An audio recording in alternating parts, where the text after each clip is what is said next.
Ah là, Nuit sans bulle. Parfait, parfait. On se met juste en mode lecture tranquillement. Voilà. Donc, une trame qui est assez sensiblement la même au départ, parce qu'on retrouve de nouveau Donaldville à la veille du réveillon. Il prévoit des chutes de neige, pas encore de neige à ce moment. Le scénario, donc Roberto Gagnor, dessin Enrico Facchini. Je ne connais pas la nationalité du scénariste pour le coup. Et qu'est-ce qu'on voit? C'est le coffre de Picsou, il y a une seule fenêtre allumée. On se doute que, peu importe que ça soit Noël ou non, ça travaille. Et là, c'est un Picsou encore plus vénère. On est vraiment très proche du conte de Uncle Scrooge sur lequel est basé le personnage, parce que c'est là, tout à l'heure, il était aigri, mais il était aigri tranquille. C'est-à-dire, ok, Noël, c'est pas cool, mais il n'était pas en mode ultra solitaire, je continue à travailler. Le 25, ce qui m'intéresse, c'est la clôture du budget, c'est pas Noël.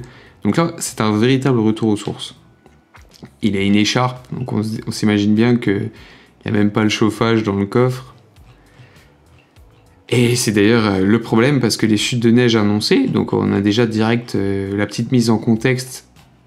Ah, et ça, vous voyez, c'est pas mal, parce qu'au début, on nous montre les télés, et en fait, les passants regardent la télévision sur lequel est annoncé ce qui va arriver plus tard. Donc non seulement on nous indique la période de l'année, mais en plus on nous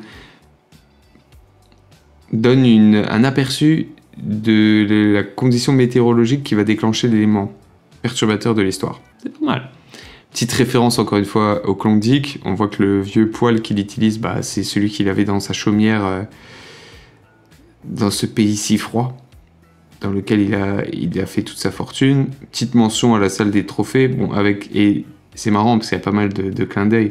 On a des trucs un peu obscurs, hein, genre ça, je pense que ça vient de l'histoire de Ponce de Léon. Waouh, ça... Peut-être une de Don Rosa avec les... Non, je pense pas. Honnêtement, celle-là, je me rappelle pas d'où elle vient. Le masque là est assez drôle. Ça c'est... C'est quoi ça? Est-ce que c'est la pépite œuf d'oie? Si c'est le cas, elle est pas très bien faite. Mais par contre, le train, vous voyez, ça me fait tout de suite penser à Noël à Pauvreville. Parce que le petit jouet est un élément clairement très important de cette histoire. Donc ensuite, il se dit que quand même, la fenêtre ouverte, c'est peut-être pas la meilleure idée. Il ferme ça. Qui c'est qui arrive? Un personnage que je n'aime pas, mais qui a été créé par les Italiens, qui a une certaine aussi célébrité là-bas. Et puis, faut dire que c'est pas idiot, parce que c'est un personnage assez intéressant. Le Picsou qu'on connaît ne recherche absolument pas l'amour. Pas du tout, parce que il l'a déjà connu, il le sait impossible. Et c'est aussi ce qui a fait de lui le personnage actuel, qui ne pense au final qu'à l'argent, à première vue, à sa famille en réalité, mais pas à l'amour. Et Brigitte, elle, on connaît ses émotions pour le sacré oncle Picsou. Donc elle lui offre un pull dégueulasse, toujours dans la plus grande tradition de Noël. Lui, effectivement, ça lui plaît pas trop. Petit séisme, qui c'est qui profite du 25? Parce qu'ils doivent se dire, quand même, il doit pas être là. Ah si, il travaille, les gars. Donc les Raptous, qui sont bien sympas quand même, hein, parce que juste il râle un petit coup, ça fait, finalement, on part. Après, ouais, quand même, il sait toujours manier la pioche, hein, le Picsou, il a pas tout perdu. Ce qui est d'ailleurs le cas aussi dans la fameuse histoire de Don Rosa, où Donald et les enfants viennent pour la première fois lui rendre visite dans ce grand manoir. Histoire incroyable.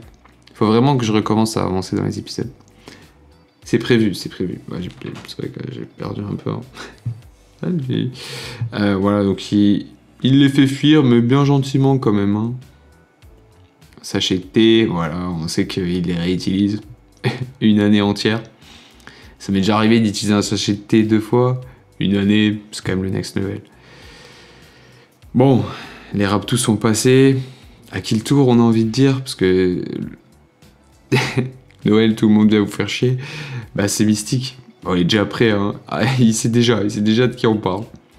Jolie scène en extérieur. Là, c'est pas mal au niveau... c'est pas mal.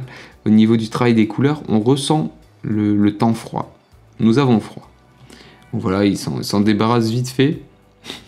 C'est assez drôle d'ailleurs cette scène, on dirait Mystique qui est presque, je sais pas, une espèce de pingouin. Fier de lui. Oh, ça c'est joli ça quand même. Parce que il pourrait la laisser mourir de froid dehors, mais non, je vous l'ai dit, elle a un grand cœur. Et ça aussi c'est un truc que les Italiens, je crois, ils aiment bien, c'est cette espèce de relation entre Picsou et Mystique. Alors ils la font pas tourner à la romance, mais des fois on n'est pas loin, hein. Genre là on n'est pas loin.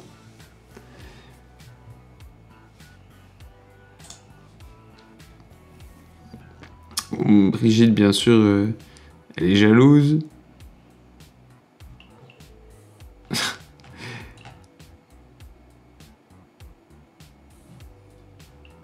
Voilà, Picsou, ok, il avait prévu le coup, parce qu'il s'est dit je la réveille. Et d'ailleurs, pas trop de scrupules, la Mystique, hein, parce que elle hésite pas tout de suite à tenter de revoler le sous-fétiche immédiatement. Moi, je vous ai dit, c'est la balade des nuisibles, parce que là, du coup, Flerceau, il arrive pour se faire péter la gueule. Comme d'hab, il triche. Hein. Pareil, le personnage de Flerceau triche régulièrement. Peut-être plus que Gripsou. Gripsou, il essaye souvent quand même, alors par tous les moyens possibles, des fois illégaux, mais disons est-ce qu'il triche aussi dans un certain sens? C'est vrai que Flerceau est peut-être moins enclin à utiliser l'illégalité, et encore que, ça dépend des histoires, mais souvent il triche. C'est un tricheur. Voilà, donc au final, il traite tout le monde. Il se casse. Genre, ouais, démerdez-vous. Démerdez-vous, moi je pars. Et bien sûr, voilà, il repense au Klondike. Au moment de jeunesse qui ne reviendront plus.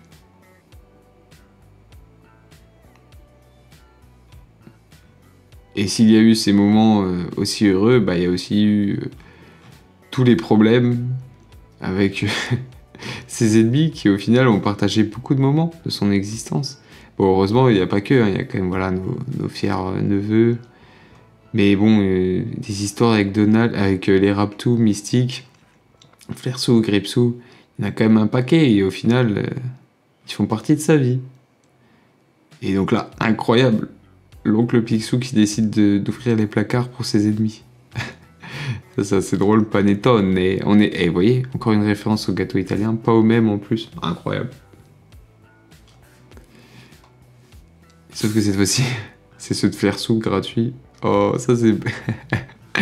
Excellent ce gag, genre, oh, je laisse tomber, je donne une pièce au Raptou. Je leur en fais me payer 2. Et pourquoi? Peut-être pour le gâteau, la part de gâteau, j'en sais rien. Gâteau gratuit en plus. Donc là, ça me fait penser à Don't Look Up quand t'as le général qui fait payer les chips dans la Maison Blanche alors qu'ils sont gratuits. Incroyable. Très bonne idée de scénario, ça. Allez, il décide de ralasser un peu tout le monde. Un petit cadeau pour Flerceau, un petit cadeau pour Mystique. Il met le pull qu'il trouve dégueulasse.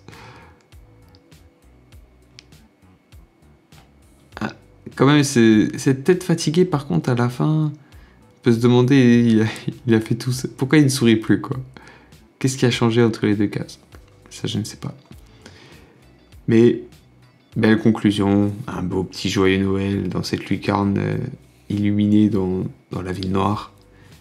En plus, un peu subliminal, on termine avec les panneaux qui nous disent de partir, vu que l'histoire s'est terminée.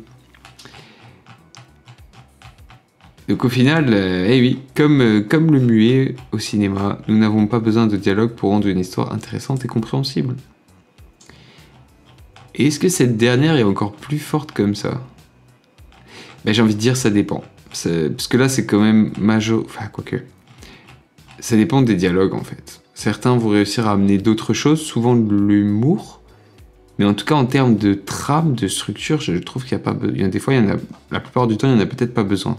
Mais c'est vrai qu'un Don Rosa, par exemple, parvient à travers les dialogues à nous faire rigoler. Ce qui n'est pas le cas de beaucoup d'auteurs quand même, hein, il faut le dire.